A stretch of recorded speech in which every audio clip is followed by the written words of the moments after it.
How's everybody doing today? Hotep, hey, this is Michael Imhotep, founder of the African History Network, host of the African History Network show. I'm a talk show host, researcher, lecturer, writer, and historian.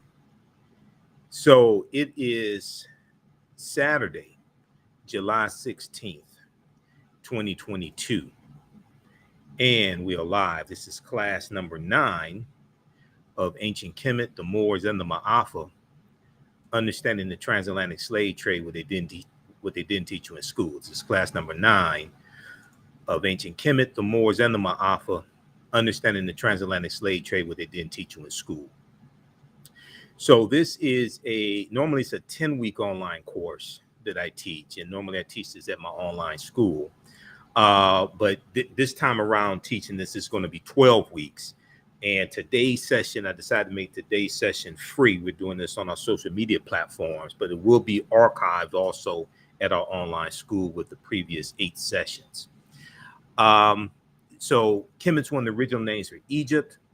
And in this class, we deal with thousands of years of history and what leads up to the transatlantic slave trade taking place. So can everybody hear me okay? I want to make sure everybody can hear me okay. Everybody share this broadcast, social media platforms, invite your friends to tune in. You're going to learn a lot in this class, okay? And you can register for the full 12-week online course. We have the link here in the thread of the broadcast, and it's on sale $60, regularly $130. So we have the information there. So the class I asked on Tuesday, I think it was, the class we did Tuesday, we talked about Hannibal Barca. We talked about the Battle of Cannae in 216 BC, and we talked about Hannibal fighting against the Romans, and we talked about the Punic Wars, things like this. We dealt with all that class number 8. Okay, so when you register for the class, if you miss class number 8, you can go back and watch it in its entirety. All right, and we talked about why Africa is not named after Publius Cornelius Scipio Africanus. That's just blatantly false. No. Africanus means belonging to Africa. You reference Cassell's Latin English Dictionary or any Latin English dictionary. Africanus means belonging to Africa. And he takes his surname after the Battle of Zama in 202 BC, where he defeats Hannibal Barca. And we know that Africa, the prefix Afri, as Dr. Rick Clark talked about in African People and World History, pages 14 and 15. That referred to were Black African people in Algeria and Tunisia. Tunisia used to be called Carthage. Okay, so no, Africa was not named after Publius Cornelius Scipio Africanus. I want to make sure everybody can hear me all right, and you can register for this full. There's going to be a 12-week online course. We have the information here in the thread of the broadcast and also at our website, AfricanHistoryNetwork.com. And we do the sessions live. All the sessions are archived and recorded. You can go back and watch it anytime. Okay. So let me know if I'm coming through okay, if you can hear me all right.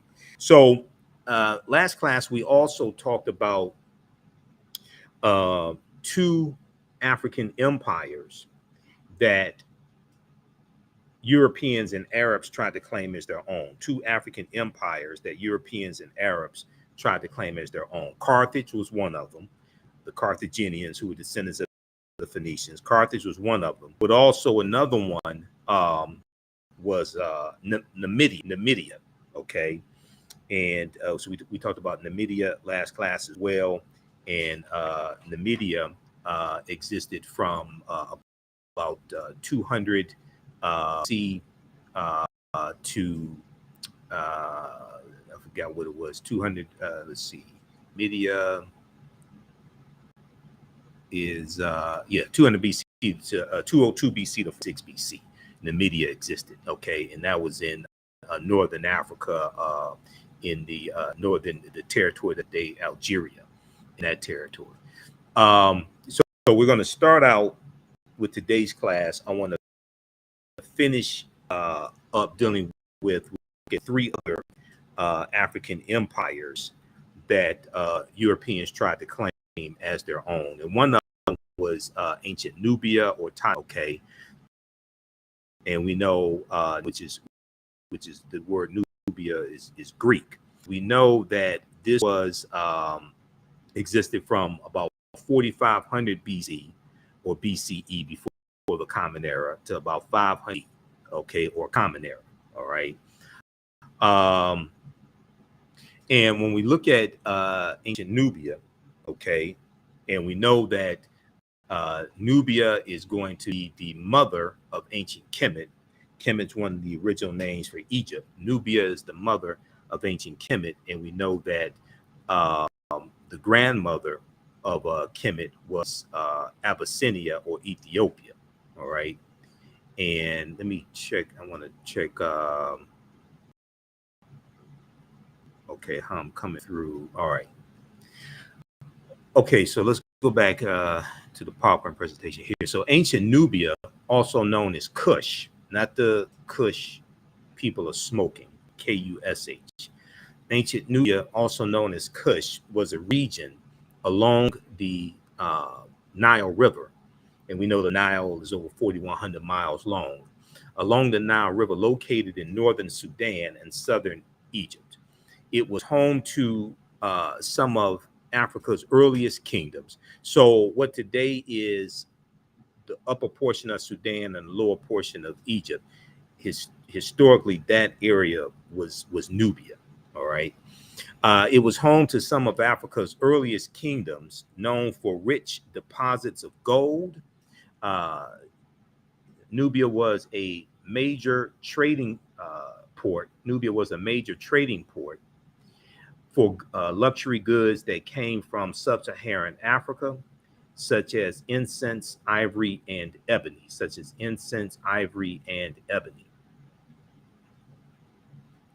All right, let's continue. Okay, so the first monarchy of recorded history was established in Nubia. The Nubians were also known for their exceptional archery skills that provided the military strength. Rulers, kings or Nasubites or pharaohs of Nubia ultimately conquered and ruled Egypt or Kemet for about 1 century. Monuments still stand in modern Egypt and Sudan at the sites where Nubian rulers built cities, temples, and royal pyramids. We know that also there are more pyramids in the Sudan than there are in Egypt. There's as many pyramids in the Sudan as there are in Egypt as well. Okay. Once again, the Nubia Ta-Nehisi is mother of ancient Kemet. Okay, ancient Egypt. All right, let's continue. So in the 1800s, the Western world's interest in Nubia was awakened by the rediscovery of the ancient empire's monuments, which were reported also simultaneously by individual British and American explorers. Many of them found it difficult to credit indigenous Africans for building such a civilization. Thing with ancient Kemet as well. They found it hard to European and some Africans as well, some African Americans, but Europeans found it hard to believe that African people could build a civilization like that and can be advanced in technology, advanced in science, agriculture, etc. Okay, so they said that these were Europeans who did this, or these were brown-skinned Caucasians, or in some cases they're saying aliens came down and built the pyramids because Europeans can't figure out how the pyramids were built. So you have all these excuses that are given trying to rob African people of this greatness. Okay, so in the 1800s, the Western world's interest in Nubia was awakened by the rediscovery of the ancient empire's monuments, which were reported almost simultaneously by individual British, French, and American explorers. Many of them found it difficult to credit indigenous Africans for building such a civilization. Now, during the 1840s, German Egyptologist Carl Richard Lepsius, who lived from 1810 to 1884, he asserted confidently that the Greek term Ethiopian, when referring to the ancient civilized people of Kush, did not apply to Negroes. Now, Ethiopian, Ethiops is Greek, referring to sunburnt, referring to the complexion of those Africans. Okay, so you have Europeans trying to say, oh, because at one time, what we call Africa, that was also referred to as Ethiopia. So you have some European archaeologists, etc., trying to say, oh, well, the term Ethiopian doesn't refer to Negroes. So he confidently asserted that Greek term Ethiopian, when referring to the ancient civilized people of Kush, did not apply to Negroes. It was used to describe reddish-skinned people closely related to the Egyptians who belonged to the Caucasian race. All right.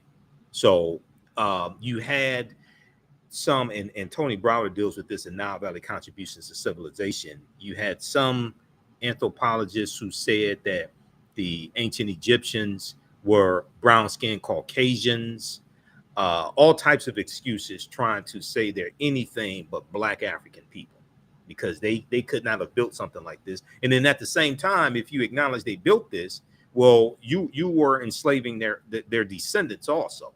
You know, descendants coming from West Africa, Central Africa, Angola, the Congo. You're enslaving them. So if you are raising up this civilization and you gain so much from that civilization, then at the same time, then how could you justify conquering other African people who are in many cases related to those in the Nile Valley? Because we know the Dogon and Yoruba come from the Nile Valley. It's a lot of different African ethnic groups that migrate from into Central Africa, into West Africa. So how do you justify this? This is the same thing we're going to see when with the African Moors, and to separate the Moors and say, oh, well, these are not Africans. These aren't the same people who are being enslaved. Things like this. Okay. Europeans are trying to rationalize enslaving African people who they see are inferior, but then at the same time raping and pillaging African civilization and African culture. Okay, how's everybody doing? Share this broadcasting on social media platforms. Invite your friends to tune in. Okay, so this is class. It's going to be a 12-week. This time around, I teach a 12-week online history class. We normally teach this at my online school, but we're doing it today on social media, making class today free. Ancient Kemet, the Moors, and the Maafa for understanding the transatlantic slave trade, what they didn't teach in school. You can still register for this 12-week online class. It's on sale $6, regularly $130. It's live. All the sessions are archived and recorded. So as soon as you register, you can go back and watch the previous 8 sessions. And a couple of them, my allergy was really bothering me. So we had to cut those short. My allergy, I'm allergic to pollen. This has been a very, very bad pollen season. So my allergy is much better. It's much better now than it was a couple of months ago. It's 6 weeks ago or so. It's much better now. Okay, let's continue. And then this session, this will be archived at the online school. Those who register for the class, this will be archived with the other classes also. Now, again, in 1852, when the American diplomat Bayard Taylor visited Sudan and gazed upon the temple carvings of gods and rulers with clearly African features, he also found it inconceivable that they could have been created by black-skinned Africans. Rather, he asserted, echoing Lepsius, they must have been created by Egyptians or immigrants from India or Arabia, or an offshoot of the white race, They're trying to do anything they can to say that these were not African people. It's similar to when the Italians are defeated by the Ethiopians at the Battle of Adwa. Okay, the Battle of Adwa in 1896, and we've talked about this before. Um,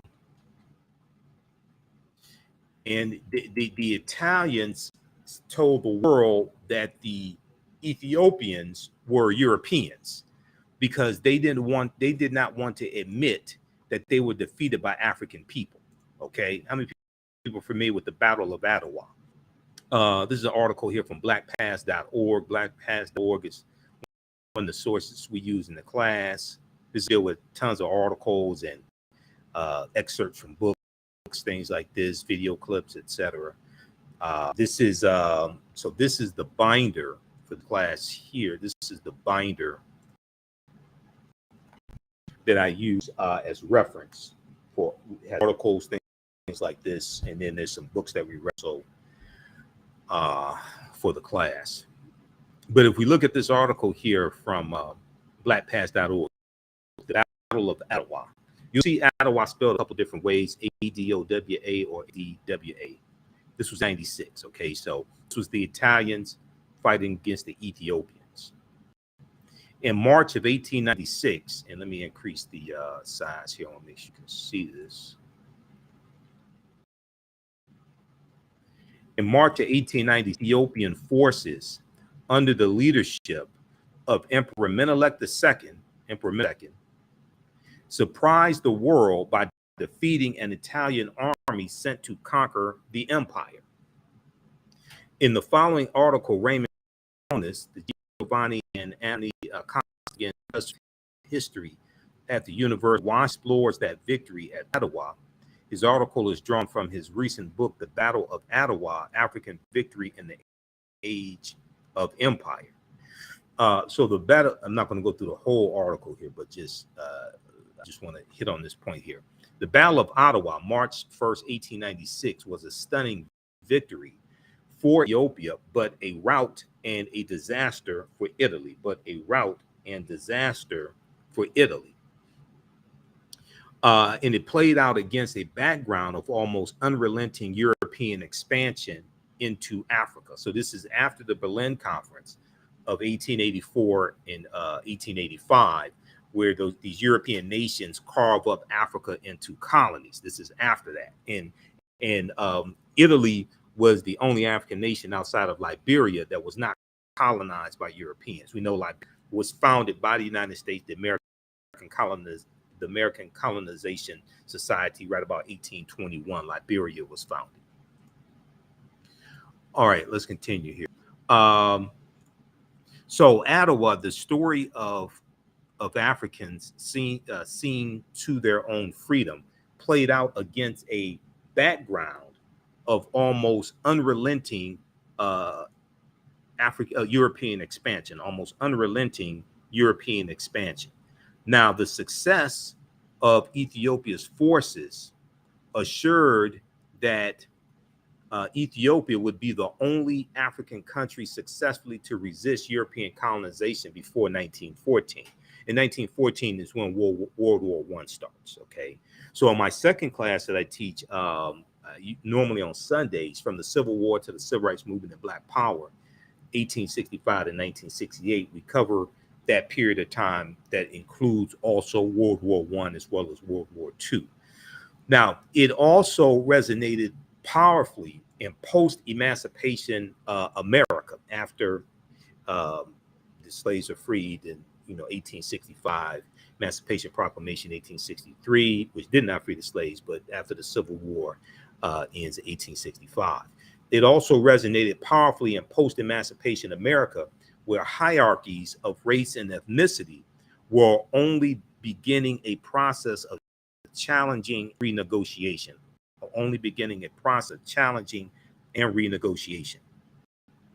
So this was 1896 Ottawa.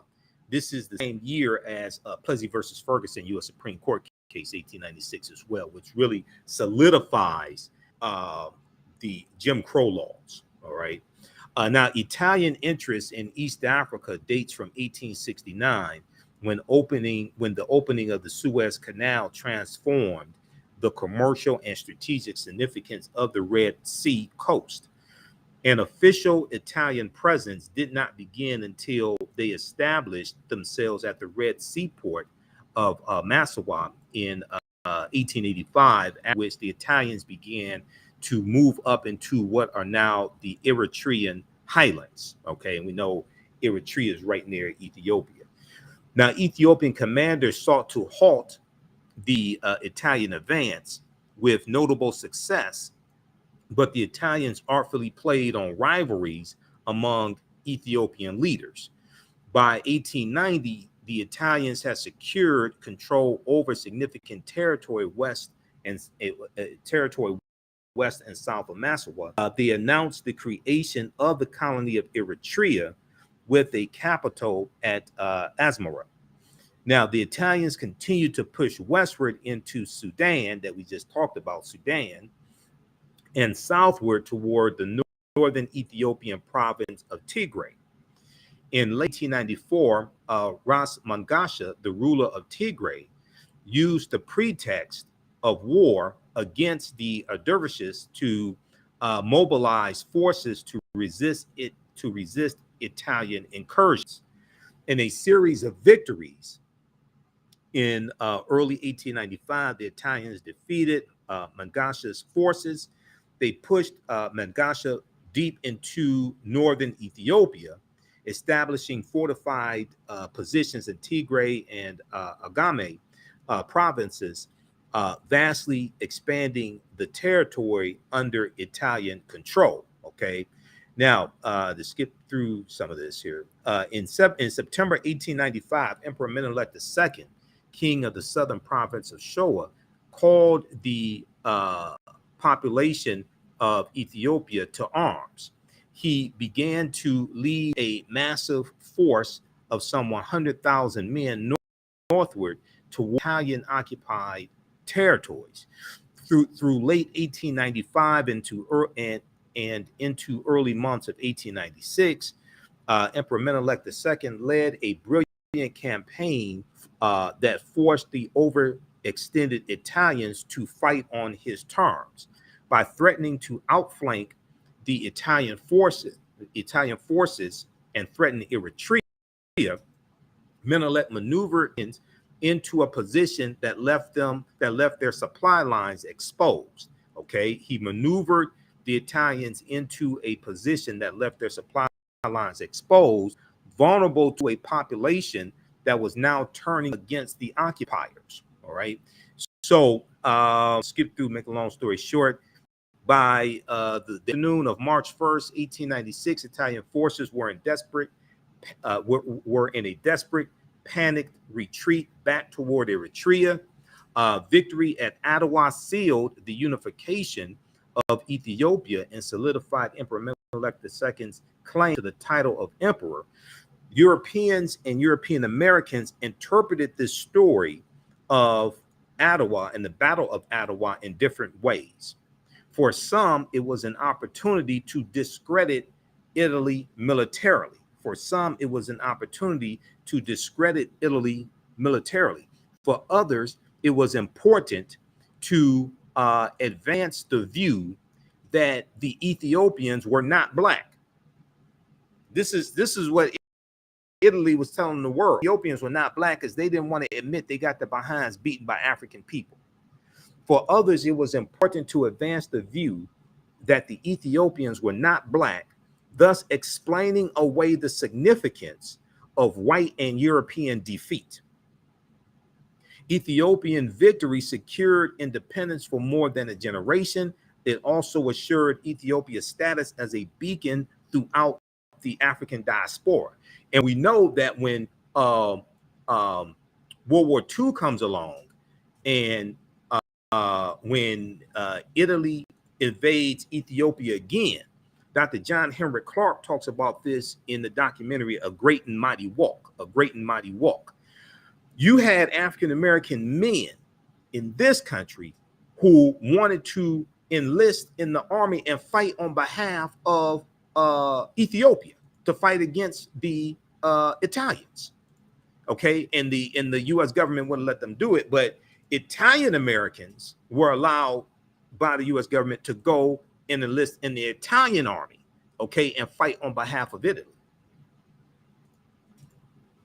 Okay, so another one of these African empires that Europeans try to claim as their own is Great Zimbabwe.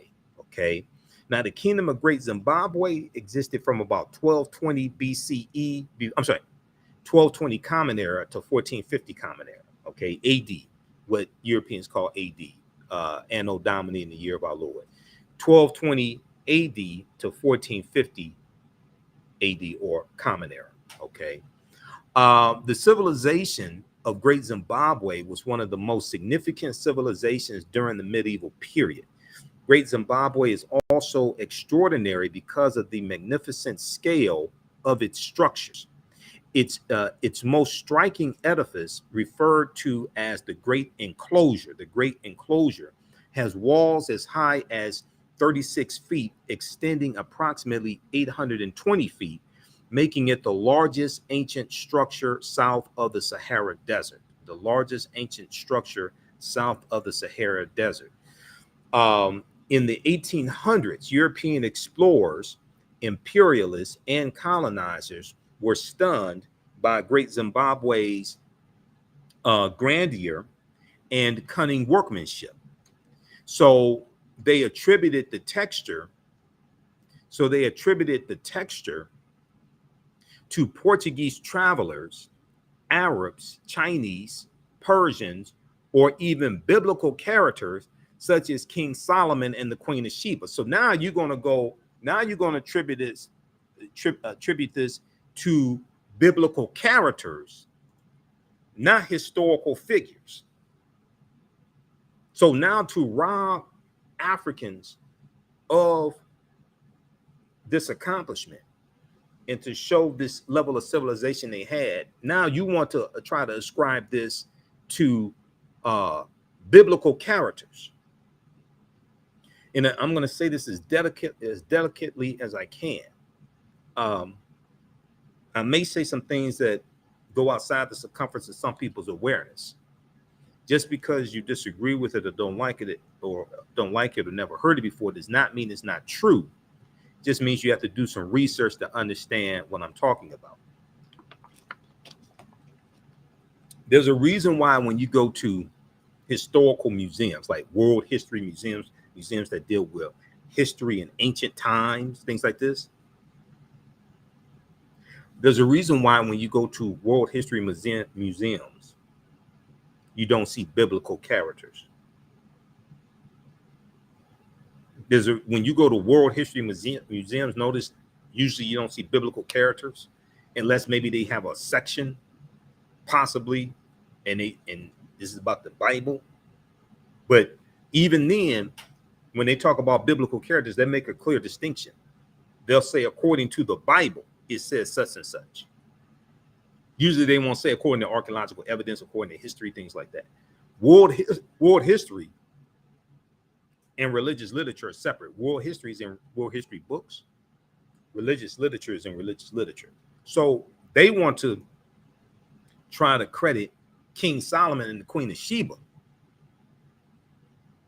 for building the Great Enclosure in Zimbabwe. You'd be better off saying aliens built it. You'd be better off saying aliens built it. I'm going to leave that right there. Now, according to the Metropolitan Museum of Art, archaeological investigations conducted during the first decades of the 20th century have dismissed those attributions and confirmed both the antiquity of the site and its African origins. It was built by the ancestors of the indigenous Shona people who are in Zimbabwe today. The Shona people in the 11th century Common Era AD, long before the first Europeans ever set foot in Zimbabwe. Long before the first Europeans ever set foot in Zimbabwe. We talked about Namibia in class number 8. Okay. And Namibia we know is in northern Algeria, in the area that's like Algeria today. So North Africa. Namibia is there. Okay. Um, okay. So how's everybody doing? How you all like this type of information? I'm going to continue because we're going to get into some of the history of the Moors here in just a minute. But I wanted to finish this up because we talked about in class number 8, we talked about Carthage because we dealt with Hannibal Barca, Publius Cornelius Scipio. We dealt with the Punic Wars. We know the Punic Wars are from about 264 BC to 146 BC when Carthage was destroyed by Rome. Okay, 146 BC. And these were three African nations. We're going to talk about Axum in just a minute that I did not get to last class. Normally, I do this class at our online school. Today, we're making this session free. Those who register for the online class, this session will be archived with the other ones at our online school. Okay, you can register for this full 10-week online class. We have the information here in the thread of the broadcast. The class is going to blow you away. If you like this type of information, you're going to be blown away by the full class. This time around, we're going to do 12 sessions instead of 10 because there's so much information that I have to get to and have done. So this class is Ancient Kemet, the Moors, and the Maafa, Understanding the Transatlantic Slave Trade, what they didn't teach you in school. It's on sale $60, regularly $130. You can register right here. Just click register here, and it takes you to the next page. And you can register there. Okay, as soon as you register, you can start watching the archive content. We do the sessions live. All the sessions are archived and recorded, and you can go back and watch it anytime. Let me pull this over because I teach the class on the classes are housed at they're housed at Learn World, and we use Crowdcast as the technology to actually broadcast the class. Okay, so when you click on register here, it takes you to this next page here at our Learn World, our online school. All right. Okay, so you can register for that. And then we have a bundle pack where you can register for both classes for only $100. The classes are regularly $130 each. But you can register for both classes for $100. And there's some bonus lectures you get from me in digital format also. The second class that I teach is from the Civil War to the Civil Rights Movement and Black Power, 1865 to 1968. I teach that normally on Sundays, 2 p.m. to 4 p.m. Eastern Standard Time. We did a special session of the class actually Thursday, this past Thursday, July 14th. I did a special session of the class because I didn't teach it last weekend. I was at an event last weekend or something, I think it was. So we did a special session Thursday. Okay, so we have the information here in the thread of the broadcast, so you can register for the classes now, and you can register for the course bundle also. All right, let's continue. So the Axum is the next African empire that Europeans tried to claim as their own. Europeans and Arabs tried to claim as their own. Now, Axum existed from about 100 Common Era to 940 Common Era, or AD, what Europeans call AD. So the kingdom of Axum was a powerful Ethiopian Eritrean empire located in northern Ethiopia and Eritrea. It developed its power by controlling the Red Sea trade routes. Axum was ruled by the Negus Negast, the kings of kings. Okay, under King Azana, Axum was the most powerful empire in Northeast Africa, and in 350 Common Era, it sacked the Nubian kingdom of Meroe. Now, in the latter part of the 4th century, Axum invaded the southern part of the Arabian Peninsula and occupied Yemen from 335 to 370. At its height, Axum included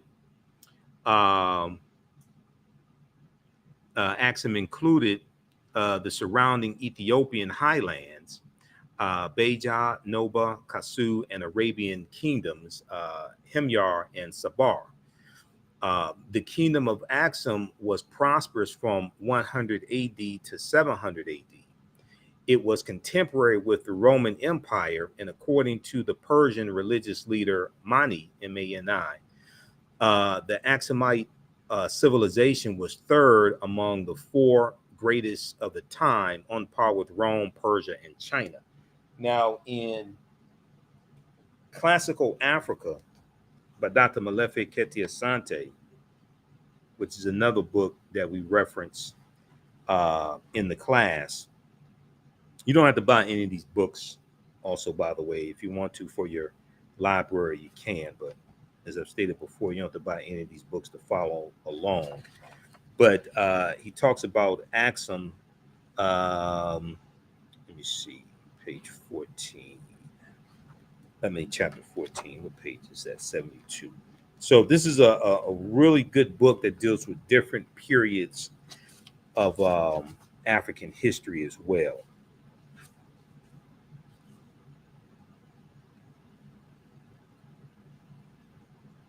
Okay, so starts page 72. He deals with glorious Axum. The Axum Empire rose around 220 Common Era in the African country, which is called Ethiopia today. Axum, like Egypt, grew up around a river. The Blue Nile starts in Ethiopia as a powerful nation.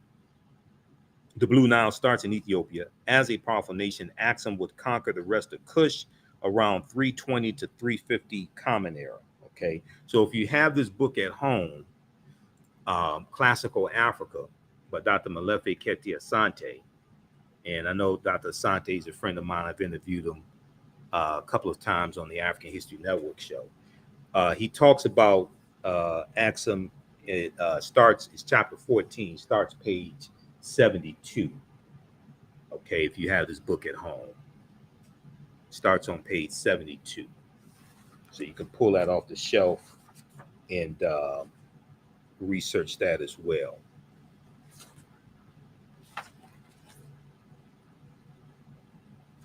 He goes on to talk about Axum's gift to the world, page 79.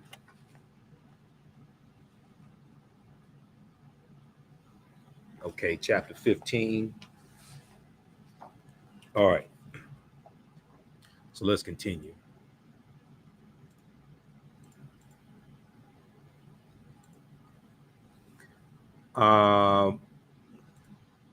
All right, so the Axumite civilization was third among the four greatest of the time, on par with Rome, Persia, and China. A theory about the origins of Axum was that it was founded by the Semitic-speaking Sabians who crossed the Red Sea from South Arabia, which is now modern-day Yemen, in South Arabia. However, scholars now agree that Sabian influence was negligible, and kingdom was founded. The Axum kingdom was founded by indigenous Africans. So they're always trying to rob us of our accomplishments and achievements. Even going back into ancient times, we see this. When we deal with civilizations from ancient times, we see they're trying to, and even today as well, trying to rob us of accomplishments and achievements. All right, I want to go to. I was talking to Professor Kabahaya Watakamene one day. Well, I actually called him. He's one of my teachers, but I called him. I've interviewed him a number of times on the African History Network show. But I wanted to ask him about information dealing with the origins of the term America. Because I was hearing different things about the origins of the term America. And he referenced the book Fulcrums of Change by Jan Carew. And what happened was he sent over to me. I think he emailed it to me, uh, the JPEGs of it or what have you, faxed it to me, however he got it to me.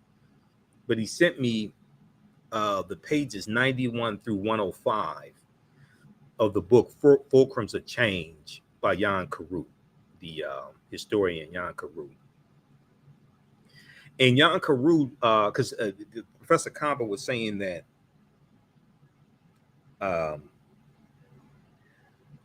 Amerigo Vespucci, the Italian explorer Amerigo Vespucci,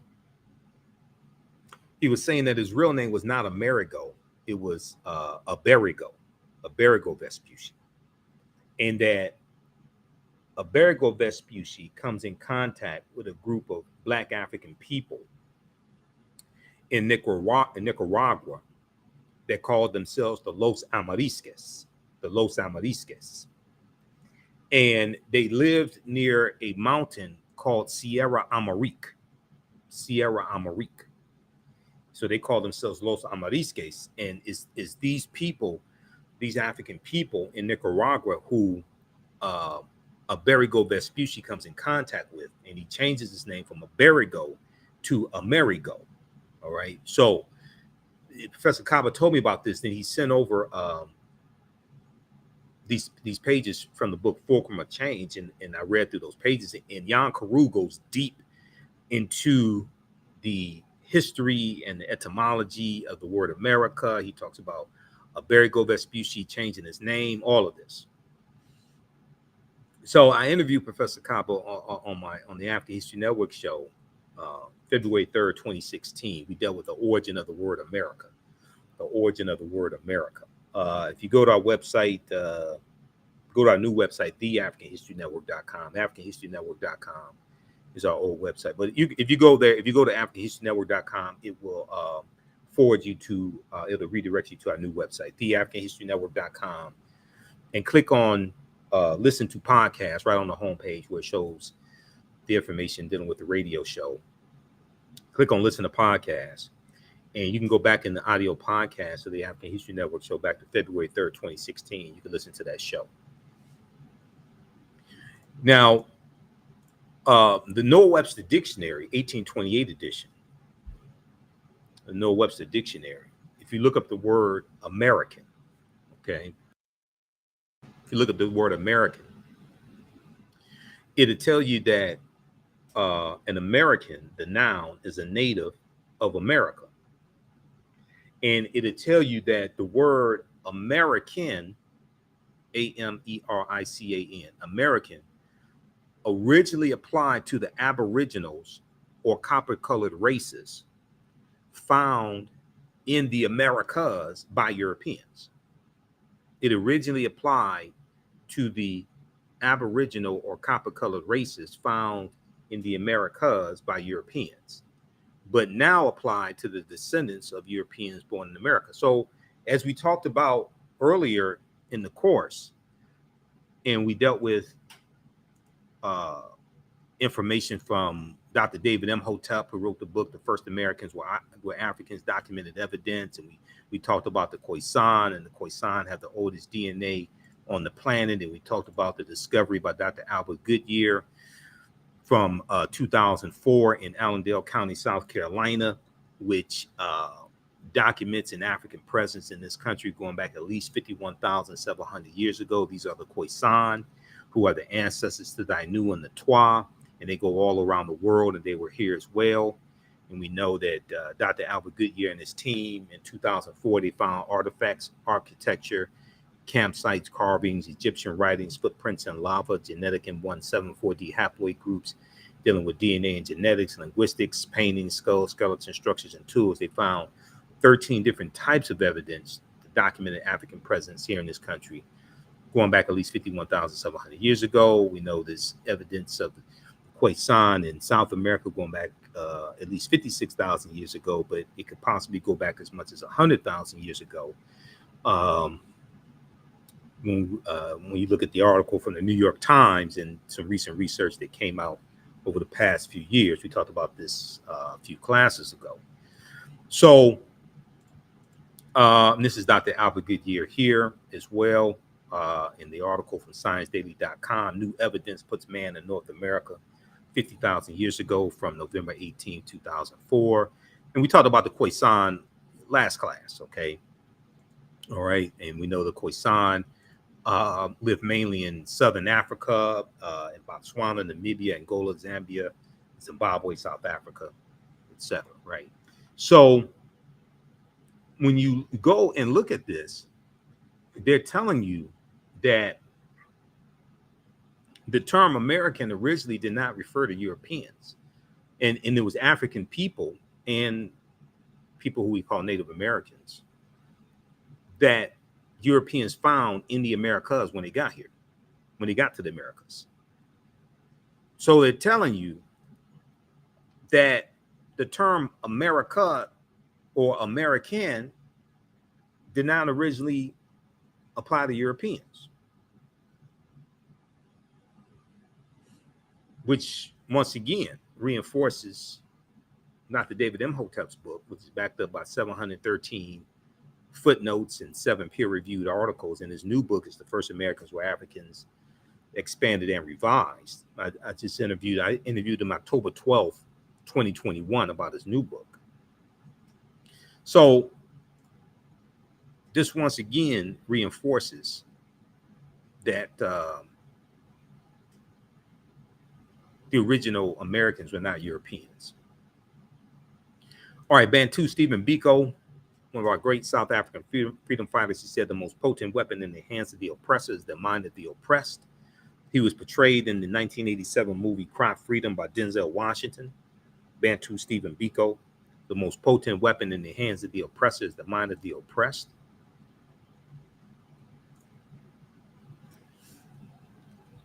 All right, now we're going to get to this part here, deal some with the Moors, and we'll continue that in the next class. There's a part I need to get to first before we get to that, because that gets into 711 AD. I need to deal with this part here, dealing with the Middle Ages, or what are also called the Dark Ages. And let me see, do I have that up? We need to bring this up here. This is at history.com. History.com is the official website of the History Channel. This deals with the Middle Ages.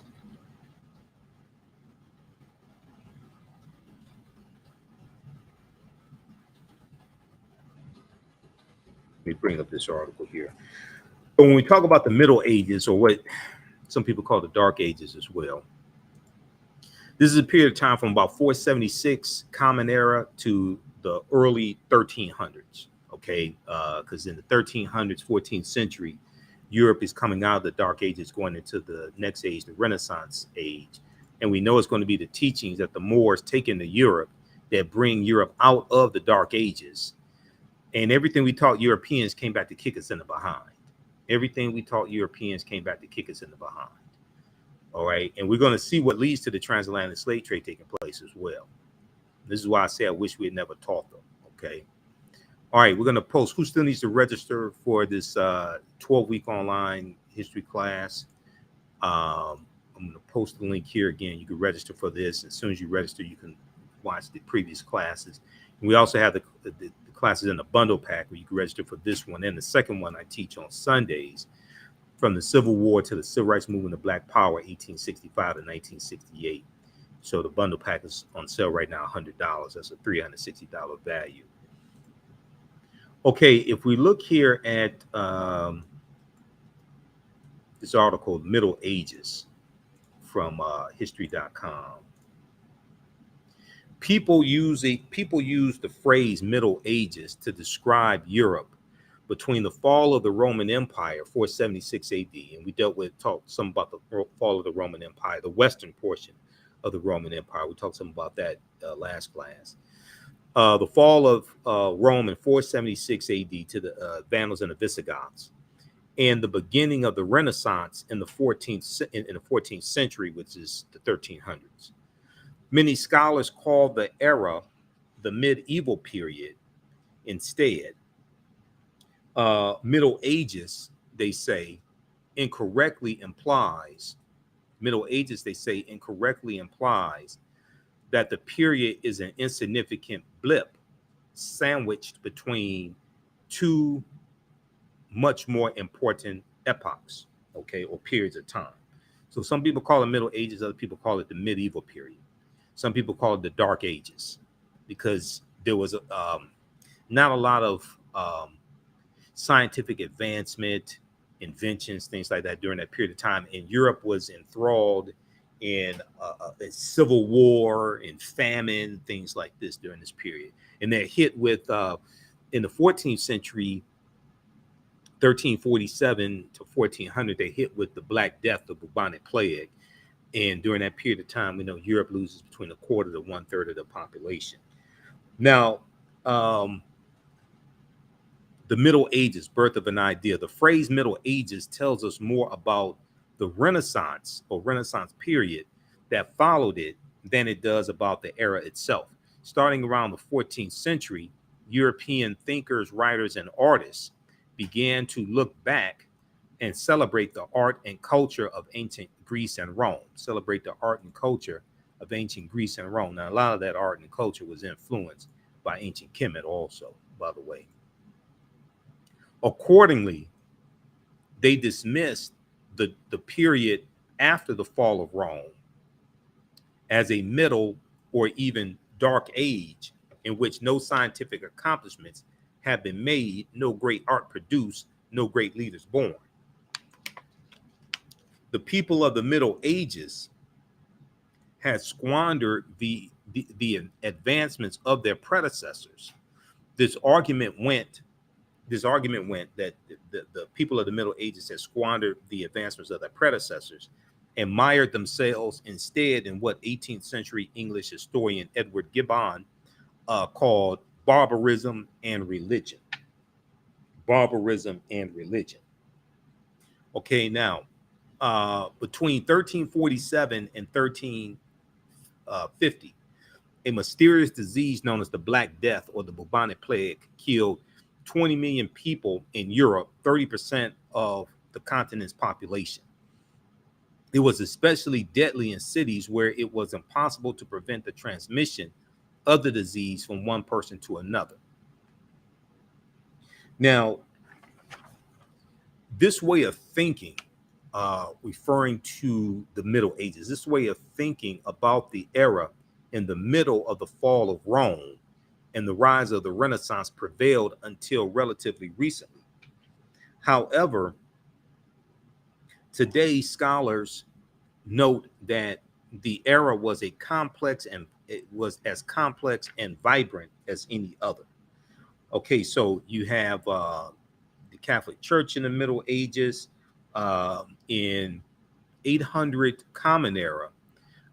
For example, Pope Leo II named the Frankish king Charlemagne the quote unquote emperor of the Romans, the first since the Roman Empire's fall more than 300 years ago. Over time, Charlemagne's realm became the Holy Roman Empire,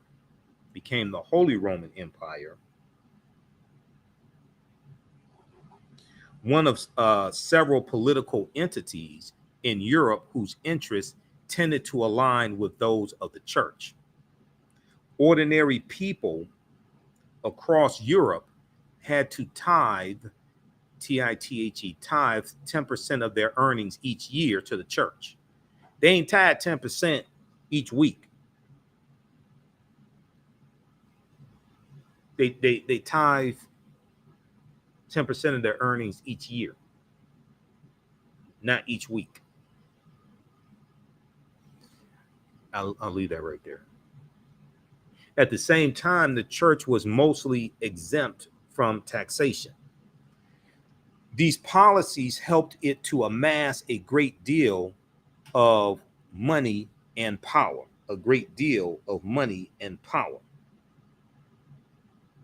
There's a whole, Dr. Ray Higgins has like some really good information on tithing and how a lot of, and also, they were tithing not just money, they were tithing like livestock, things like this. Um, Dr. Ray Higgins has some good information on tithing and how some ministers and pastors, not all of them, some ministers and pastors have misused passages from the Bible to then teach that you're supposed to tithe 10% of your earnings or things like this. Okay, but you dealing with it. This is one of the problems with, now this may go outside the circumference of some people's awareness. This is, you're dealing with, if you deal with the Helios Biblos or the Sun Book, SUN, or the Bible, because Helios is in reference to sun, SUN, not SON. You're dealing with a different period of time in a different region of the world, different countries under different laws. So just trying to extrapolate that and apply that to today in the United States, in Detroit, Michigan, and Philadelphia, Pennsylvania, things like this, in a different region of the world, in a different political structure,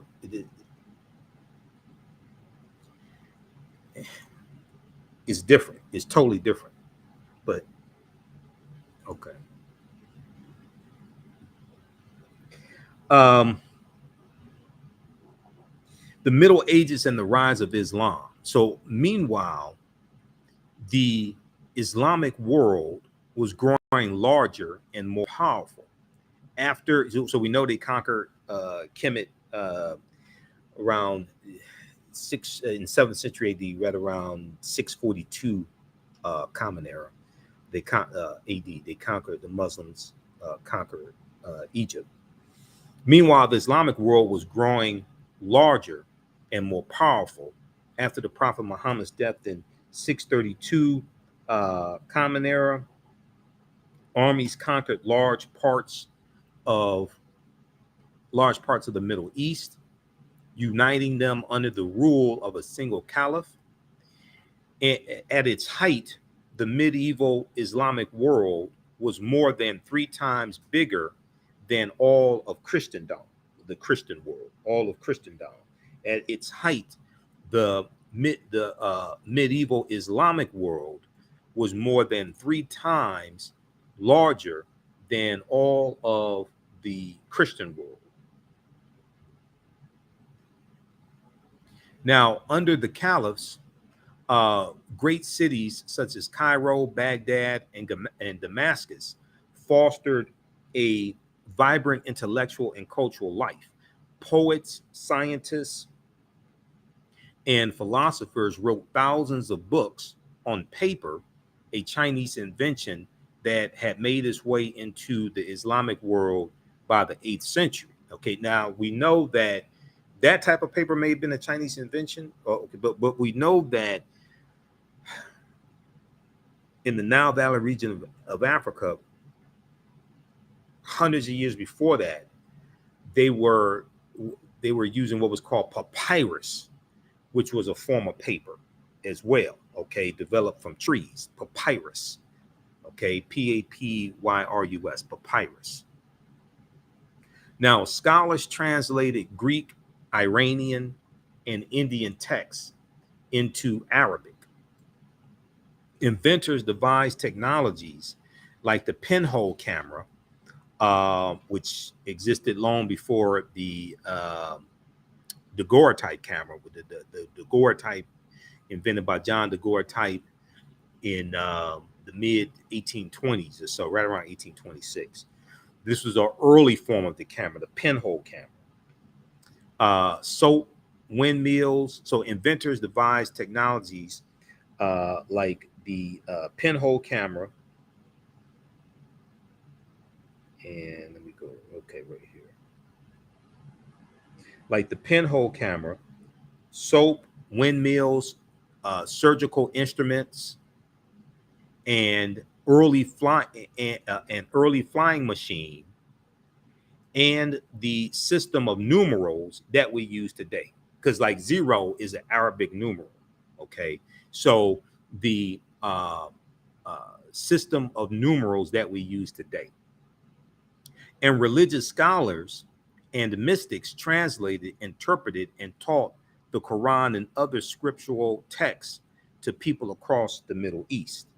Okay, so then you have the Crusades as well, that we'll talk about next class, because that gets into 11th century Common Era, 1096 AD. Because next class we'll talk about the Crusades, and we'll talk about Christopher Columbus and the African Holocaust, slavery, and the rise of European capitalism by Dr. John Henrik Clark. Toward the end of the 11th century, the Catholic Church began to authorize military expeditions or crusades to expel Muslim, quote unquote, infidels, what they called infidels, from the Holy Land. Crusaders who wore red crosses on their coats to advertise their status believed that their service would guarantee the remission of their sins and ensure that they could spend all in eternity in heaven. Okay, it would guarantee. They believed that their service, and these were called the Poor Knights of Christ. They're later going to be called the Knights Templar, when the Knights Templar are founded around 1118 Common Era. Okay, they're going to be called the Knights Templar and become very powerful. We'll talk about that more next class, because we'll get into the Crusades next class. Believed that they believed that their service would guarantee the remission of their sins and ensure that they could spend all eternity in heaven. Now, they also received more worldly rewards, such as papal protection from the Pope, protection from the Catholic Church, papal protection of their property, and forgiveness of some kinds of loans and payments. We know it's going to be the Crusades began in 1095 AD, when Pope Urban II summoned a Christian army to fight its way to Jerusalem, and continued on and off until the end of the 15th century.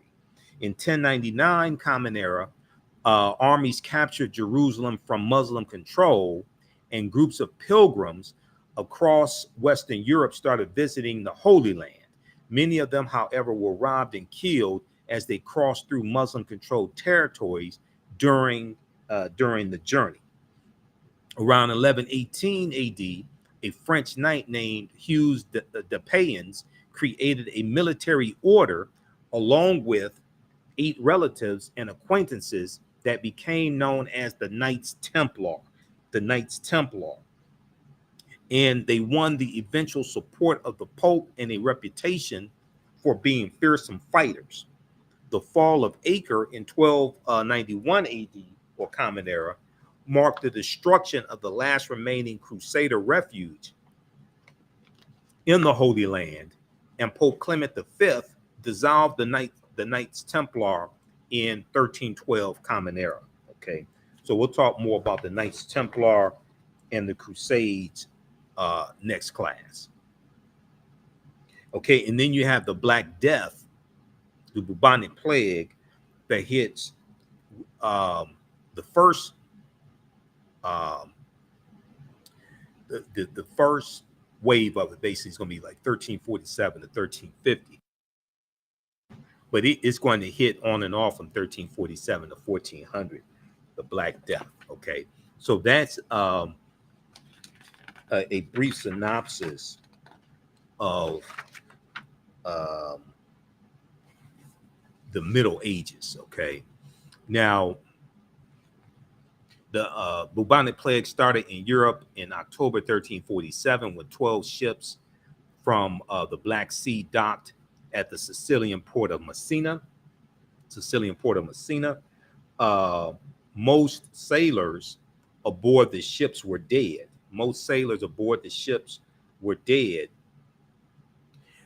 And those who were alive were covered in black boils that oozed blood and pus.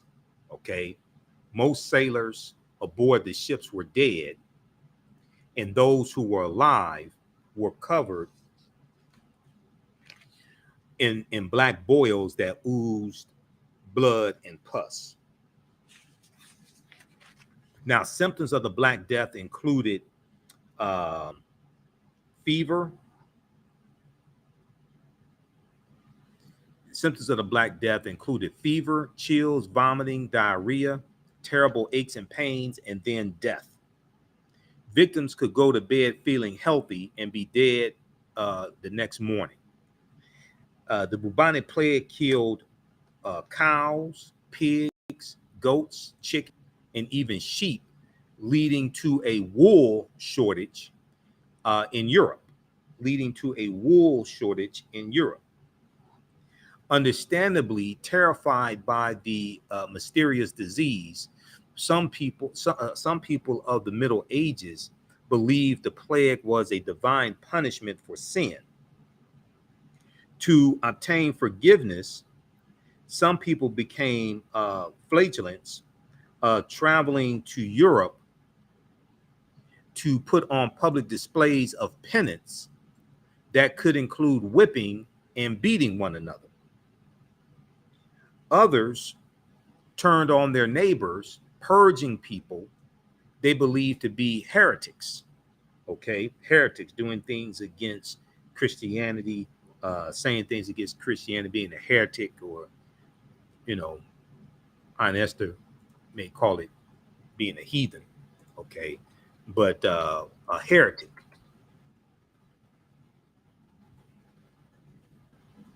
So others turned on their neighbors, purging people they believed to be heretics. Thousands of Jews were murdered between 1348 and 1349, while others fled to less populated areas of Eastern Europe. Today, scientists know that the Black Death, the bubonic plague, was caused by a bacillus called Yersinia pestis, which travels through the air and can also be contracted through the bite of an infected flea. And this is what I was watching a video. They think that happened. They think a flea bit like a rat or something like that, infected the rat, and then the rat bites humans or something, and then it spreads. Now, when we look at the Middle Ages economics and society, in Middle Europe, rural life was governed by a system scholars call feudalism. And we'll talk about this. We'll talk about the feudalistic system more next class when we get into the Crusades in Dr. John Henrik Clarke's book, Christopher Columbus and the African Holocaust, Slavery and the Rise of European Capitalism, because he references that. So we'll talk about this more in that class, because that plays the feudalistic system comes into play when we deal with the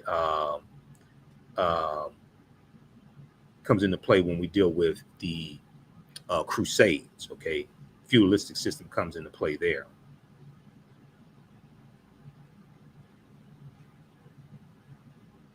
All right, let's continue. So how you all like this type of information?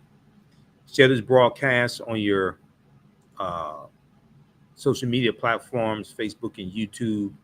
Invite your friends to tune in. Give us a thumbs up, give us a heart, give us a like on this broadcast. Let us know how you like this. This is class number 9 of a 12-week online history class that I teach. Normally it's 10 weeks, but a couple, 2 or 3 of the sessions early on, I had to cut short because my allergy was really bothering me.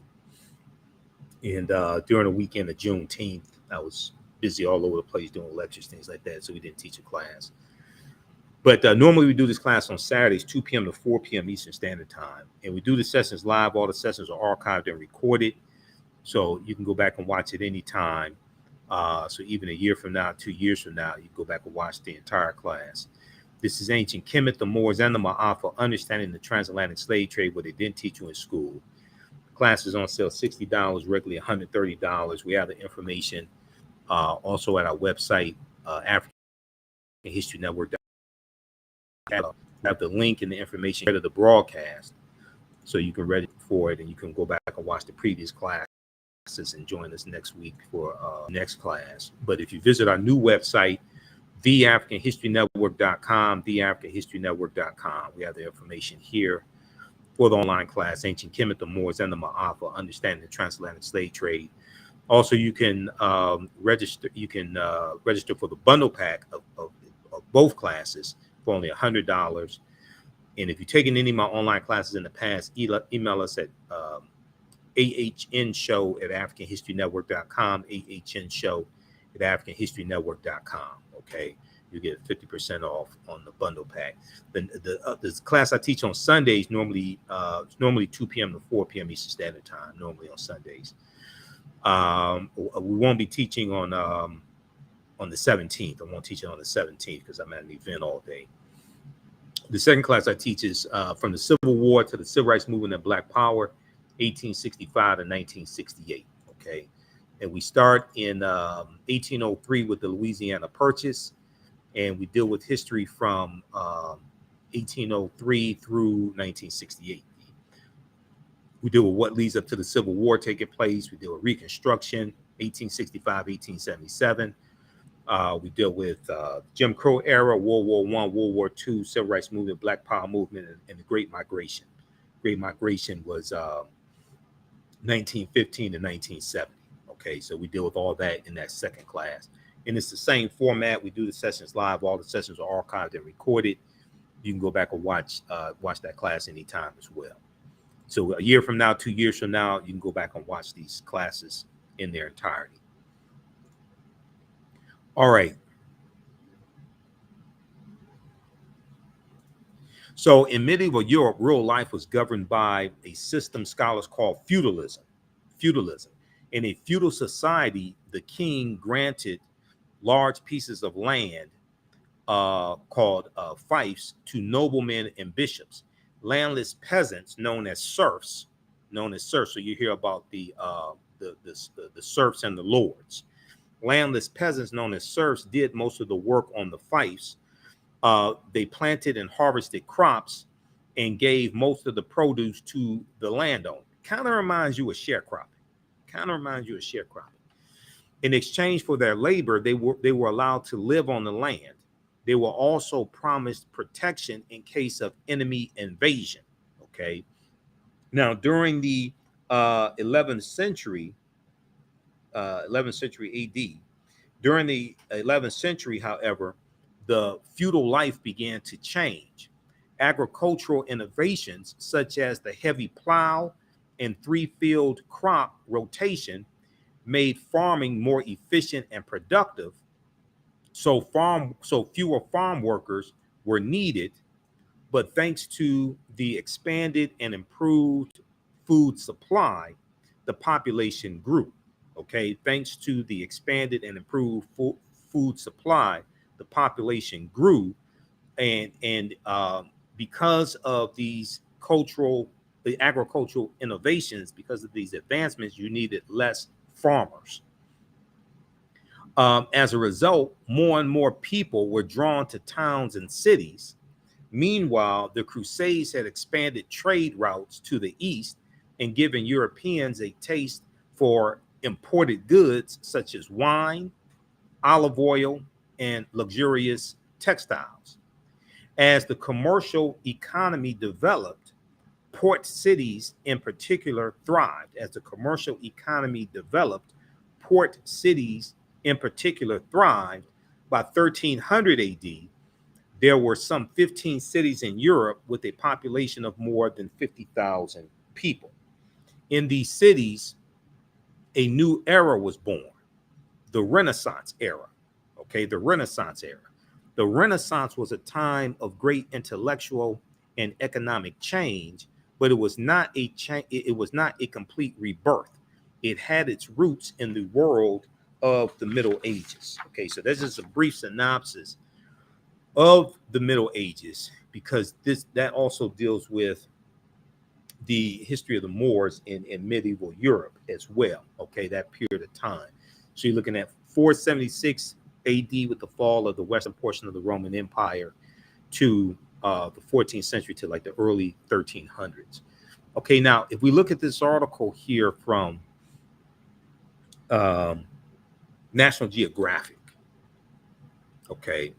This article from National Geographic called "Who Were the Moors?" Who were the Moors? And can you all hear me okay? I want to make sure the audio is good. It sounds all right on my end, but I want to make sure I'm coming through and people can hear me. Okay. So I just want to check the audio. Testing, testing. All right. And let me see something here.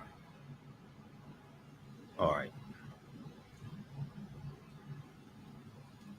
And testing.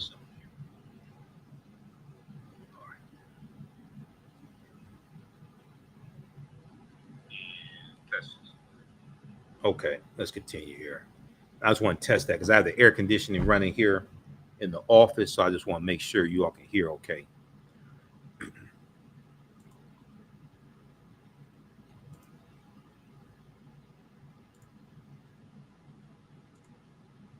Okay, so if we look at this article here from National Geographic, who are the Moors?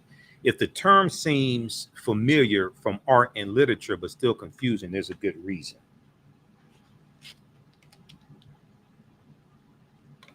So if the term Moor seems familiar but confusing, there's a reason. Though the term can be found throughout literature, art, and history books, it does not actually describe a specific ethnicity or race. So the Moors were predominantly African people, but you're going to have like tawny Moors. Um, you're going to have some Arabs who get classified as Moors as well. So it does not specifically denote a race. And we're going to get deeper into this here in just a minute.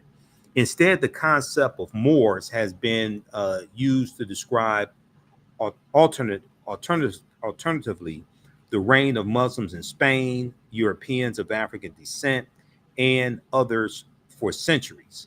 Derived from the Latin word marus, Maurs, the term was originally used to describe Berbers and other people from the ancient Roman province of Mauritania. Now, you may see Mauritania spelled Mauri or Maure because in when you reference Golden Age of the Moor, when you reference Golden Age of the Moor, edited by Dr. Ivy Van Sertima, we'll get into this here in just a minute. When you reference Golden Age of the Moor, they talk about Mauritania, but they spell it with an I, Mauri, which is in reference to Mauri, okay? Mauri, which is in reference to the Moors also.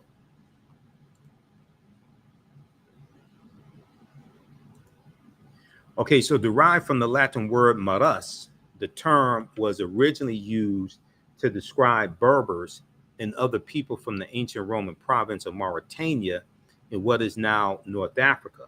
Over time it was increasingly applied to Muslims living in Europe. Over time it was increasingly applied to Muslims living in Europe.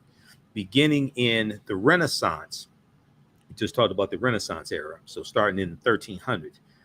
Beginning in the Renaissance, the word Moor and Blackamoor were also used to describe any person with dark skin.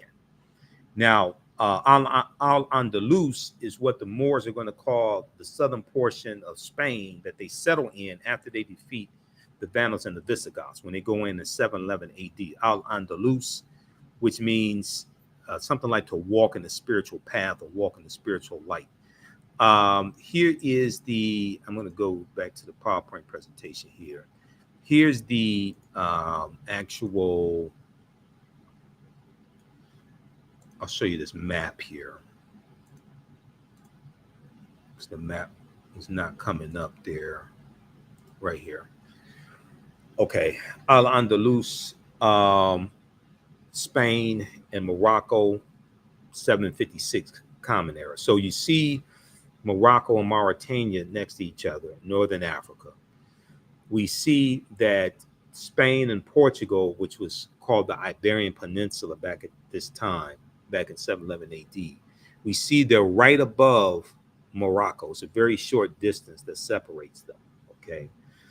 So, and also, we're going to see that historically the complexions of um, the the complexions of the Spanish and Portuguese, historically, we're going to see their complexions are going to be darker than those further east into Europe, like the Germans and the British, the English, things like this.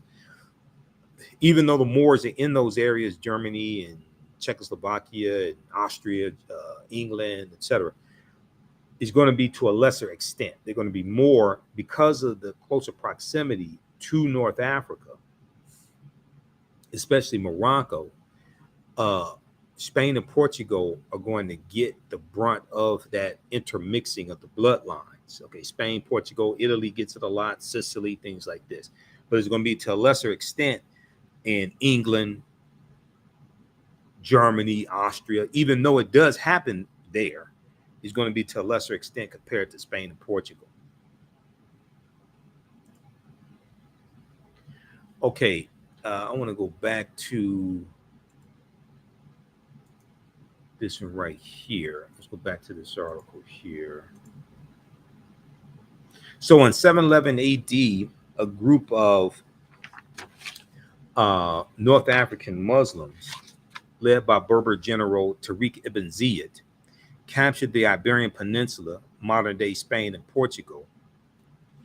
Known as Al-Andalus, the territory became a prosperous cultural and economic center where education and the arts and sciences flourished. Where education, the arts and sciences flourished.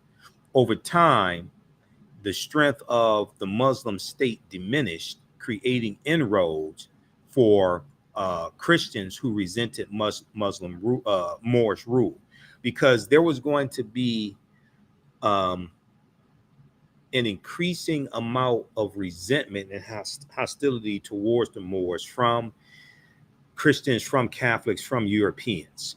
And when they go in, they're looked at as like almost superhuman, because they're bringing in the science and mathematics and different types of foods and different musical instruments. They're bringing all this into Europe. Okay, but they're going to be, we'll get to this more next class. There's going to be hostilities that will ensue, and then also there's going to be an intermixing of the bloodlines, and there's going to be, to various extents, a changing in the complexion of Europeans as well. So we're going to see this hostility build up also. So for centuries, Christian groups challenged Muslim territorial dominance in Al-Andalus and slowly expanded their territory. This culminated in 1492 when Catholic monarchs, King Ferdinand II and Queen Isabella I, won the Granada War and completed Spain's conquest of the Iberian Peninsula. So that's January 2nd, 1492, General Boabdil, the Moorish general, surrenders. And this was the Moors' last stronghold, okay?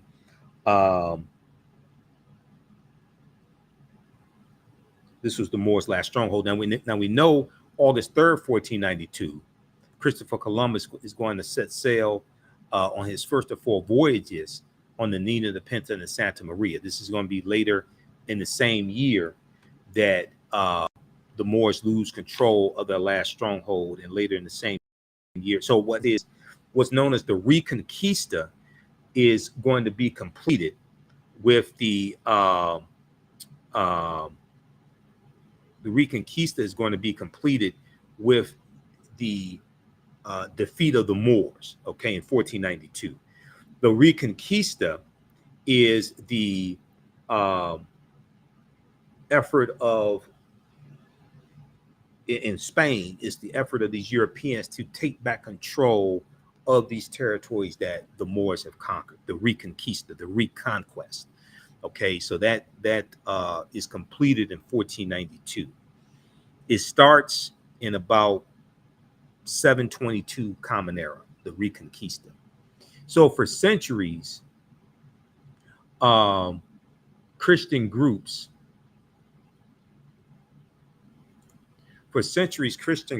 challenged Muslim territorial dominance in Al-Andalus and slowly expanded their territory.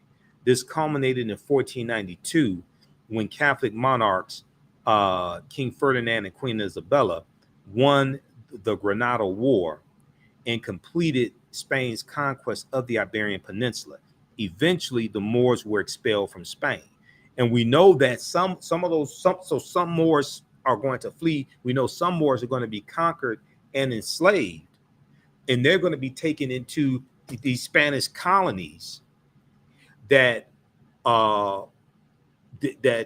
Spain conquers, like what Columbus encounters on his 4 voyages, the Jamaica and Santo Domingo, the island, the Hispaniola. I say the island of Hispaniola. Okay, where and we know the western third of Hispaniola is where Haiti is going to be. We know that becomes the western third of the island of Hispaniola in 1697 is going to become under French control. Okay, they get that from the Spanish, but Jamaica, Puerto Rico, Cuba, things like this, they're going to be Africans that the Spanish are going to take into these territories and others, but especially these that Columbus conquers on his 4 voyages. So eventually the Moors were expelled from Spain. Some of these Moors are going to be enslaved. Now, by then, the idea of Moors had spread across Europe. Moor, M-O-O-R, came to mean anyone who was Muslim or had dark skin. Occasionally, Europeans would distinguish themselves. Occasionally, Europeans would distinguish between black Moors and white Moors.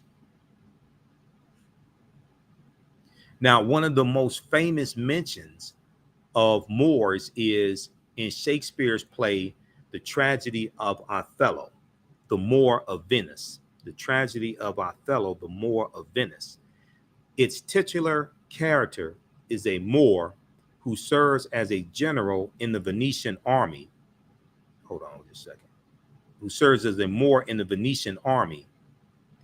In Shakespeare's time, the port city of Venice was ethnically diverse, and the Moors represented a growing interchange between Europe. The Moors represented a growing interchange between Europe, the Middle East, Asia, and Africa.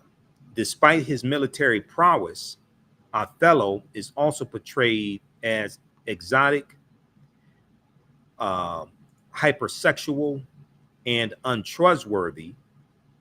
He's called a lascivious Moor who secretly marries a white woman, reflecting historic stereotypes of black people, Desdemona. So there's the episode of Sanford and Son, right, where Lamont is in the living room and he's rehearsing. He's in the living room at his house, 9114 South Central Avenue, right?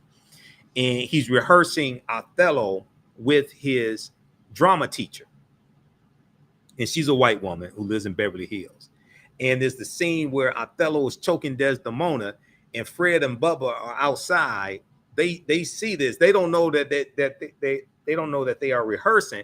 And Fred has a heart attack. He thinks his son is choking a white woman to death, right? So then they go inside, and Lamont tells them, no, we're just rehearsing. This is Othello. And he says Othello was a Moor. Okay, they actually say this on the show. They say Othello was a Moor. Okay, so you'll see this. But Othello, despite his military prowess, he's portrayed as exotic, hypersexual, which is a stereotype of African people, and untrustworthy, a lascivious Moor who secretly marries a white woman, reflecting historic stereotypes of African people, especially African Americans. More recently, the term has been co-opted by the sovereign citizen movement in the United States. Members of Moorish sovereign citizen groups claim they are descended from Moors who predated white settlers in North America, and that they are part of a sovereign nation and not subject to U.S. laws. Now, you do have, I know people who Washita Moors, things like this. You do have nations like that, just like you have Native American nations, okay? Just like you have Native American nations. But you have some people who are distorting that information and getting a whole lot of people into trouble. It's proof of the ongoing allure of Moor as a seemingly legitimate ethnic designation, even though its meaning has never been clear.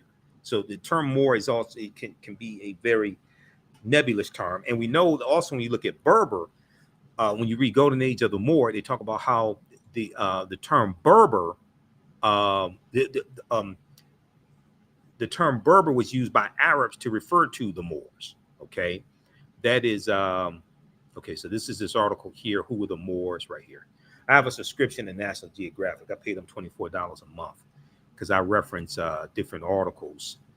From that, I read National Geographic, reference different articles in my classes, so I had to get a subscription to them. Okay, we're gonna go for a few more minutes. How's everybody doing? Be sure to register for this.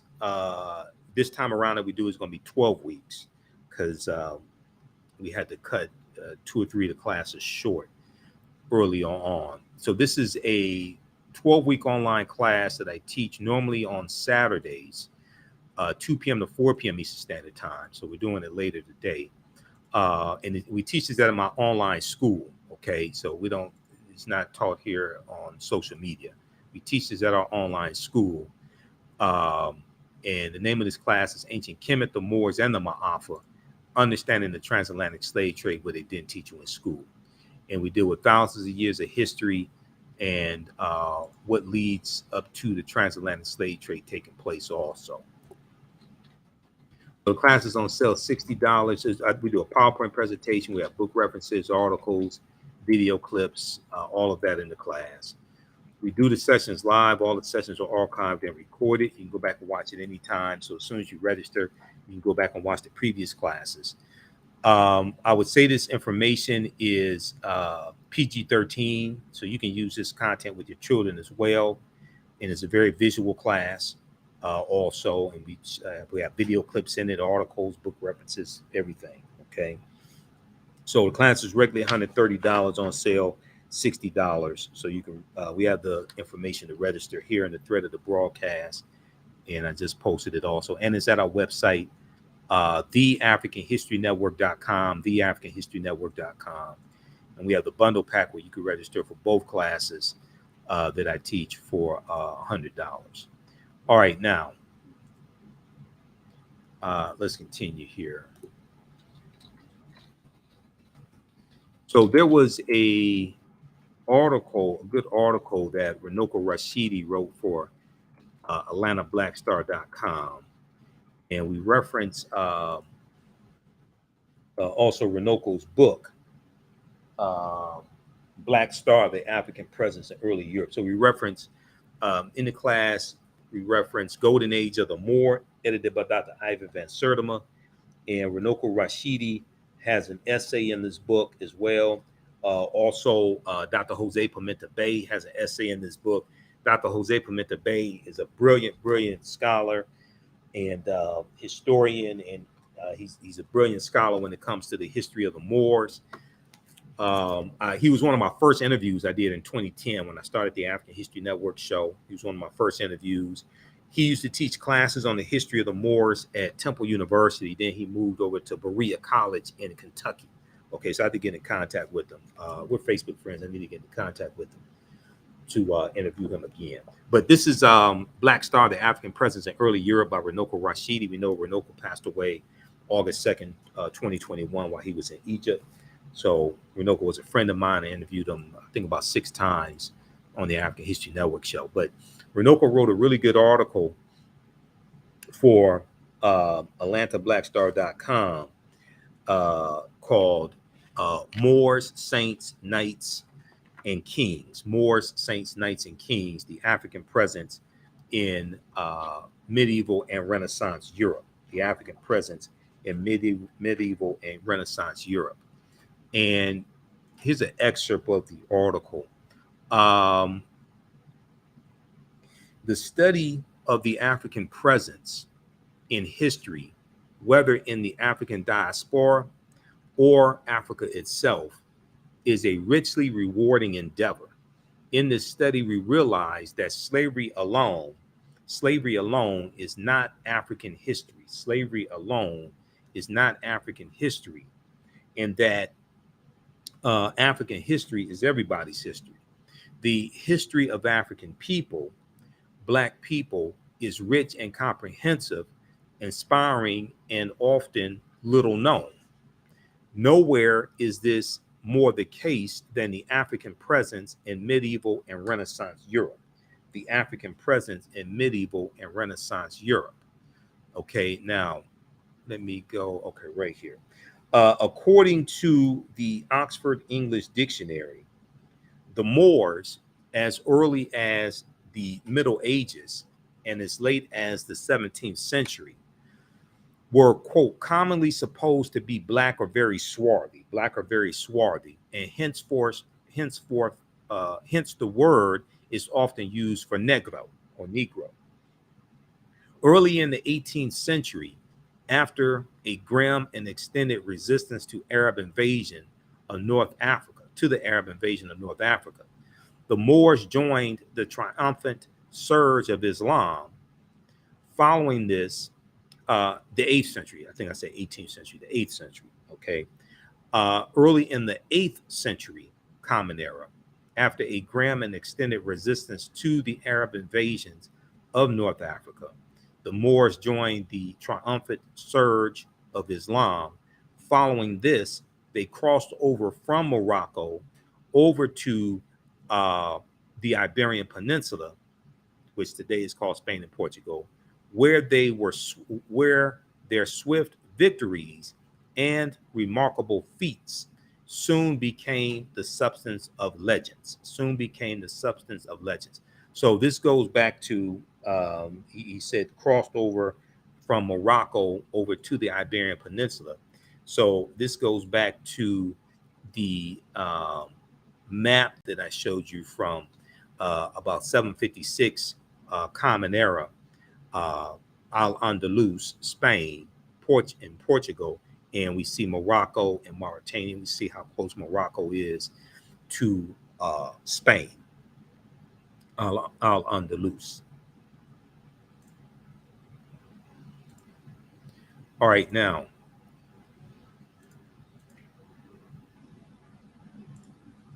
in July 710, Tarif, with 400 soldiers, not Tariq, but Tarif with 400 soldiers and 100 horses, all Berbers, successfully carried out a mission in southern Iberia.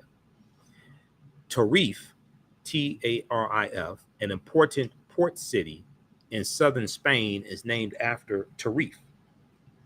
It is clear, however, that the conquest of Spain was undertaken upon the initiative of Tariq ibn Ziyad. Tariq was in command of an army of at least 10,000 men. Now, depending upon which source you look at, how many men he had will vary, okay? But Runoko Rashidi puts it at least 10,000 men. In 711 AD, the bold General Tariq ibn Ziyad crossed the straits and disembarked near a rock promontory, which from that day since has borne his name. They call it Jebel Tariq, Djabal, Jebel Tariq, which is Arabic. It means Tariq's mountain. Tariq's mountain is named after General Tariq ibn Ziyad, an African man, a Moor. Okay, so when you hear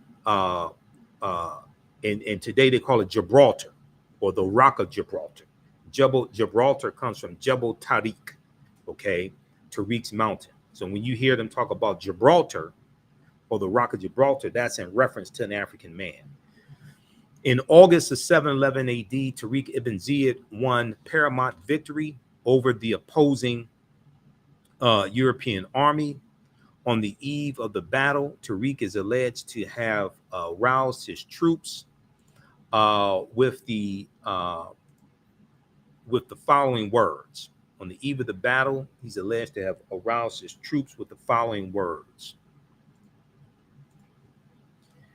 My brethren, the enemy is before you, the sea is behind. Whither would ye fly? Whither would ye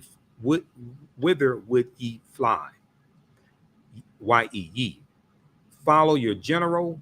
I am resolved either to lose my life or to trample on the prostrate king of the Romans.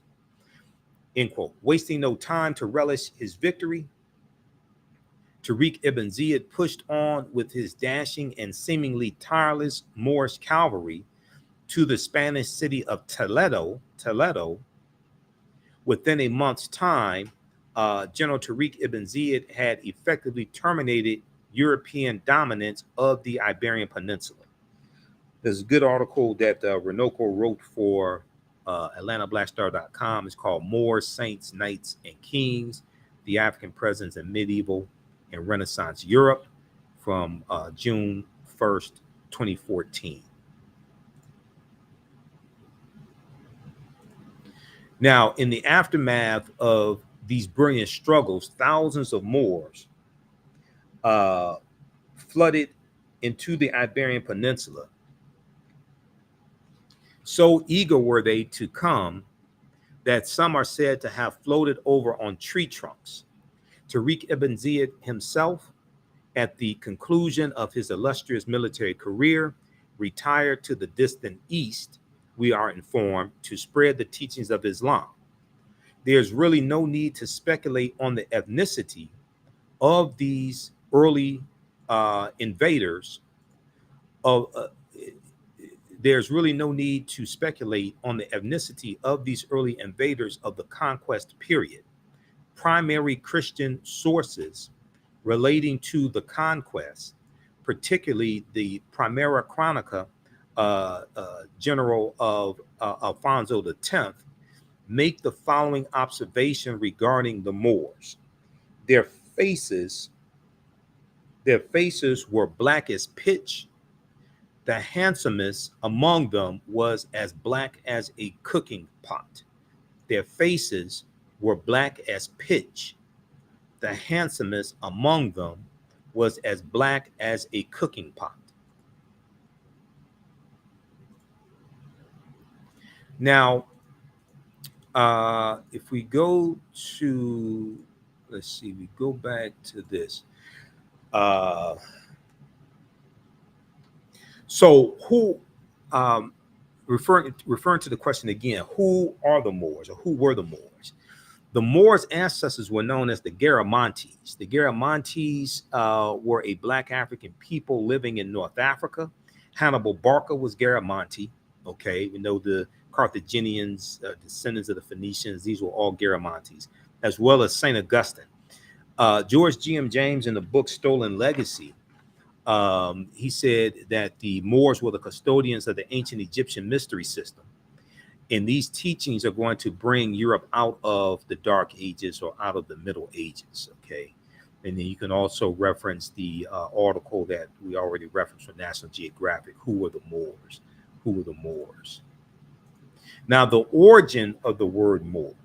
What is the origin? What's the etymological derivation of the word Moor? The word Moor is derived from the Greek word maros, M-A-U-R-O-S, which literally means black or a very dark color. You'll also see the word maras, M-A-U-R-U-S. Now, the Romans adopted the word and called them Mari, M-A-U-R-I. The Mari were a Northwest African people who were very dark-skinned, The Romans will refer to the region of Northwest Africa as Mauritania. They spell it M-A-U-R-I, Mauritania. Mauritania is Latin and means the land of the black-skinned people, the land of the black-skinned people. You'll also see the word Marish, which is Latin as well, Marish. And then the Latin word maras, M-A-U-R-U-S, that's derived from the Greek word maros, M-A-U-R-O-S. Okay, this is all in reference to the Moors. Now, Romans later adopt the word as a reference for the black-skinned inhabitant. They later adopt the word Mauritania as a reference for the black-skinned inhabitants. They encountered. I'm sorry. They'll later adopt the word Maori as a reference for the black-skinned inhabitants they encountered in Africa. So you can read pages 527 and 187 of Golden Age of the Moor, edited by Dr. Ivan van Sertima. They go through it and break this down and deal with some of the etymology of the word Moor as well. Now, variations of the word Moor, we see in Spanish, Marino, M-O-R-E-N-O, Marino, which means dark complexion, now meaning brunette or dark hair. We see Mora, which is Spanish, originally a Moorish woman, now means blackberry, not BlackBerry the smartphone that they just discontinued, but blackberry the fruit. Page 7 of Golden Age of the Moor talks about this, Mora in Spanish, which originally meant a Moorish woman, now it means blackberry the fruit. In Italian, Mora means blackberry. In French, Morasad means dark skinned or blackamoor. And in French, Morelan in French means black grape. Okay, so these are all references to the Moors and variations of the word Moor. You can also see to a certain extent the impact of the Moors in a country or something like that by the words that are used as well. This is all reference to the Moors. Now, page 40 of Before the Mayflower by Lerone Bennett Jr., page 40 in chapter 2. He says that they're laying out this history here in the United States and how when the early European settlers come, they don't have codified slave laws here in the U.S. Even in 1619, when those 20 and odd Africans on the White Lion pirate ship come into Point Comfort in Virginia, the codified slave laws don't exist in any of the 13 colonies. But they're talking about the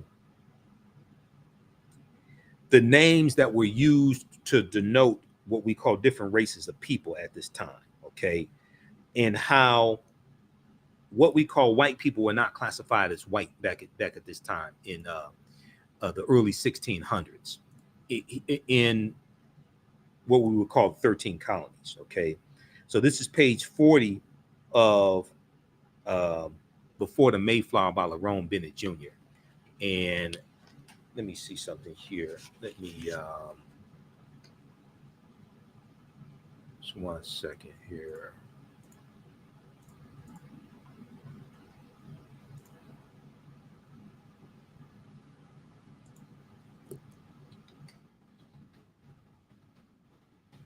Let me see if I scanned this. I want to see if I have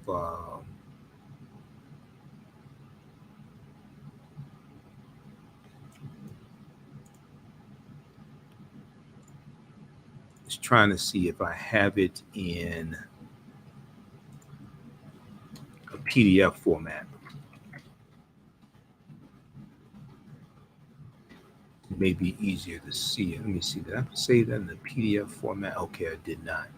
Just have it in a JPEG. Okay. So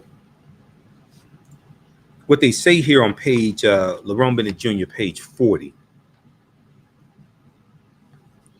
he says,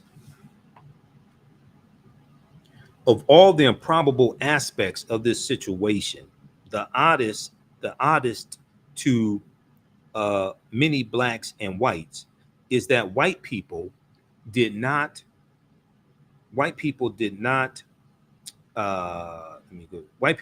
seem to know that they were white.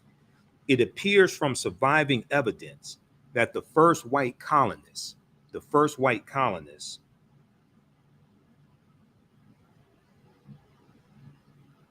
had no concept of themselves as white people. It appears from surviving evidence that the first white colonists had no concept of themselves as white people. The legal documents identified what we will call whites or white people. The legal documents identified whites as Englishmen and or Christians. The word white, with its burden of arrogance and biological pride, developed late in the century. So they're talking about the 17th century. It developed late in the 17th century, late in the 1600s. And this was as a direct result of slavery and the organized debasement of Black people or African people. The same point can be made from the other side of the line. For a long time in colonial America, there was no legal name to focus white anxiety. For a long time in colonial America, there was no legal name to focus white anxiety. The first Blacks were called blackamoors, Moors, Nagers, Negers, Nagers, and Nagars, Negars. The word negro, a Spanish and Portuguese term for Black, did not come into general use in Virginia until the latter part of the century, the latter part of the 17th century, which are the 1600s. Okay. So you can read, check that out in Before the Mayflower by Lerone Bennett Jr. Okay, excellent book. He lays out this history in chapter 2. All right, now, let's see here.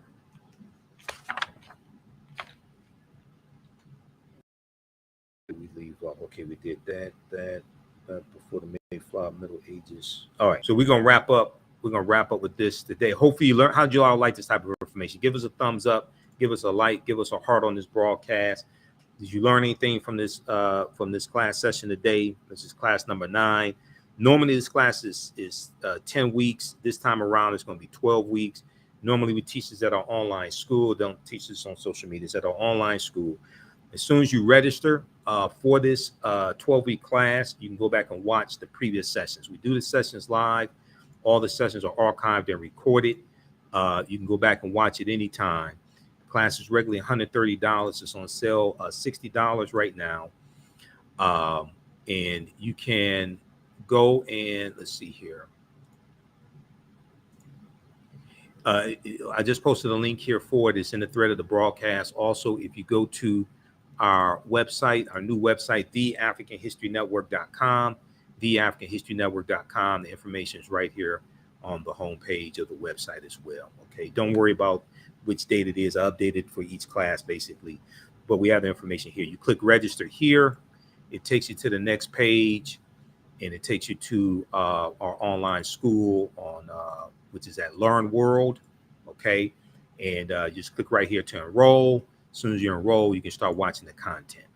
And then you can also register for the class that I teach on Sundays as well, from the Civil War to the Civil Rights Movement and Black Power, 1865 to 1968. Okay, so if you like these classes, you can register for them. This helps support the African History Network. This helps us keep doing the research, stay on the air, keep broadcasting the African History Network show, pay some of the bills, etc. Keep doing the research. And also you can support the African History Network, $ the AHN show through Cash App, $ the AHN show through Cash App, also through PayPal, paypal.me/the AHN show, paypal.me/the AHN show as well. We have the information at our website. When you go to it, when you go to our Cash App, it'll say Michael and show my picture there. So we have the information here for the links for PayPal and Cash App. This is our official Cash App account, $ the AHN show, SHOW.